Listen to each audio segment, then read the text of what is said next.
এটা কি এক মগ দেখো ভালো করে। বাবা একটু দাও না ওকে। এ বাবা টাকা, বাবা টাকা। যখন এই হাফ প্যান্টের মধ্যে বা পকেটে ফোনটা 16,000 টাকা। বাবা বিস্কুট খেলে বাবা নাও, আমি দিচ্ছি। মণিমালাস ব্লগে তোমাদের স্বাগত আর অনেক ভালোবাসা। আজকে আবারও একটা ব্লগ ভিডিও নিয়ে তোমাদের সামনে চলে আসলাম। রবিবার দিন অনেক দিন বাদে আমাদের বাড়িতে এসেছিল টুসি। তোমরা এর আগেও কিন্তু আমার একটা ভিডিওতে ওকে দেখেছো, ওর বাড়িতে আমরা গেছিলাম। তো আজকে ছেলেমেয়ের পরীক্ষা শেষ হয়ে গেছে বলে অনেক বলে আজকে দেখো সন্ধেবেলা এসেছে, তাও অনেকটা দেরি করেই এসেছে। তো আমার ছেলে তো খুবই খুশি, কারণ ও কিন্তু খুবই ভালোবাসে সোনু দাদা, টিয়া দিদিকে, আর ওরাও তো প্রচণ্ড ভালোবাসে। ভিডিওতে যেটা দেখছো এর থেকেও কিন্তু বেশি। আর আমার ছেলের তো মাঝে মধ্যেই কোনো কথা নেই, বড় পিপির বাড়ি যাব, বড় পিপির বাড়ি যাব, এই টিয়া দিদির সাথে খেলার জন্য খুব ওর মন খারাপ হয়ে যায়।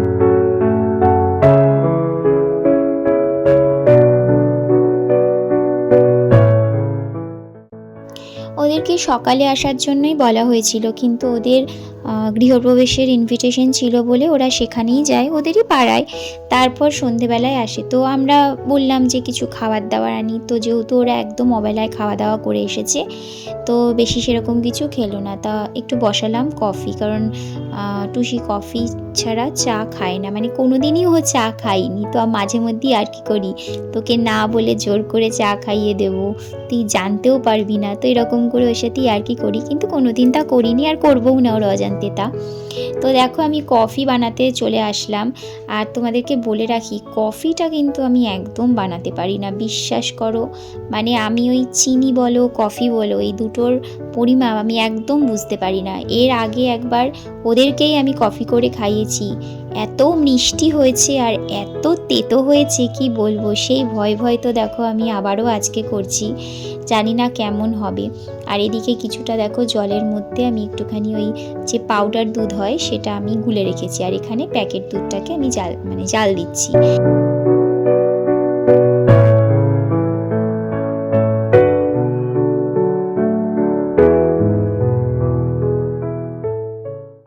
প্যাকেট দুধটা ভালো করে জাল দেওয়ার পর আমি কিন্তু যে দুধটা আমি আলাদা করে গুলে রেখেছিলাম, মানে জল দিয়ে যে দুধটা গুলে রেখেছিলাম তার মধ্যে কফিটা ভালো করে মিশিয়ে নিলাম, কারণ এটাকে আমি জাল দেব না, তাহলে একদম সেই কেটে যাবে, কীরকম ছানা কাটার মতো হয়ে যাবে।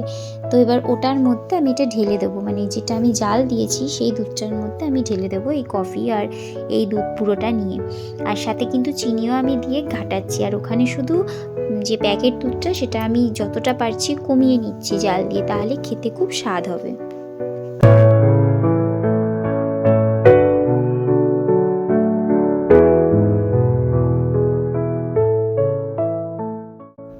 কফির বিষয়ে এত কথা যে বলছি, কতটা যে ভালো হবে আমি জানি না, তবে দেখো আমি কিন্তু চেষ্টা করছি আমার মতো করে। আর আমি ওর বাবাকে পাঠিয়েছিলাম কফি কিনতে, যেহেতু সামনের একটা দোকান আছে সেখান থেকেই কফিটা এনেছে, আর সেখানে কি না কোনো শিশির মধ্যে নেই, পুরো এরকম প্যাকেট ছিল। কারণ আমি বলেছিলাম যে একটা যেরকম কাঁচের শিশির মধ্যে কফি পাওয়া যায় ওরকমই কিনতে, তাহলে কি আমরা যদি কখনো কফি আমরা তো খুব একটা বেসিক্যালি কফি খাই না, আমরা চাটাই বেশি খাই।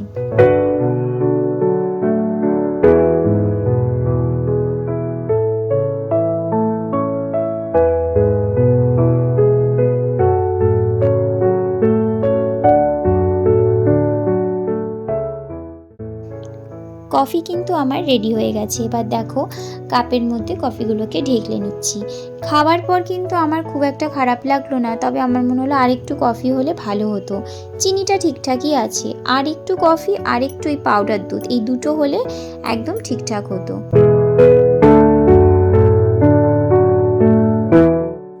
তবে যত যাই হোক না কেন, নিজের হাতের কফিটা ঠিক না পোষায় না, কেউ কফি বানিয়ে খাওয়ালে সেটা বেশি ভালো লাগে। আর বিয়েবাড়িতে তো নো ডাউট সেটা ভালোই হয়, একদম কফি মেশিনে সেটা তৈরি করে। আর জানো তো আমি যেখানে আগে জব করতাম, যে জুয়েলারি শপে, সেখানটায় না আমাদের এরকম যেহেতু যখন কাস্টমাররা আসতেন তখন কিন্তু কফি দিতেন, মানে সে পারচেস করুক চাই না করুক এখনও, তো সেখানটায় মানে স্পেশাল কফি বানিয়ে আমাদের স্টাফদের জন্য স্পেশাল কফি বানানো হতো, সেটা খেতাম। উফ, তার যে কী সুন্দর স্বাদ, মানে মনের মতো বলতাম যে এতটুকু সুগার দাও, এতটুকু মিল্ক দাও, কফিটা একটুখানি একটু বেশি দাও। খুব সুন্দরভাবে রোমিওদা ছিলেন আমাদের এক দাদা, সেই দাদা বানিয়ে দিতেন। তো যাই হোক, সেই স্বাদ তো একদমই আলাদা, সেটা একদম বলাই যাবে না, সেই স্বাদের কথা একদমই আলাদা।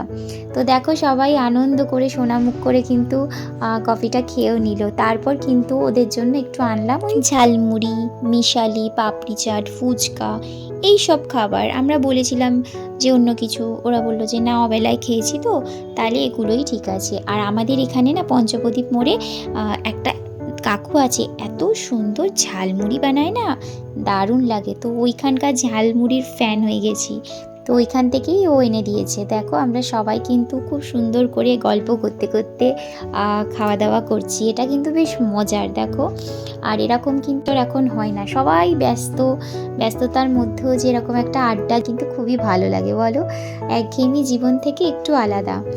তো যাই হোক, আজকের ভিডিওটা এই পর্যন্তই রাখছি।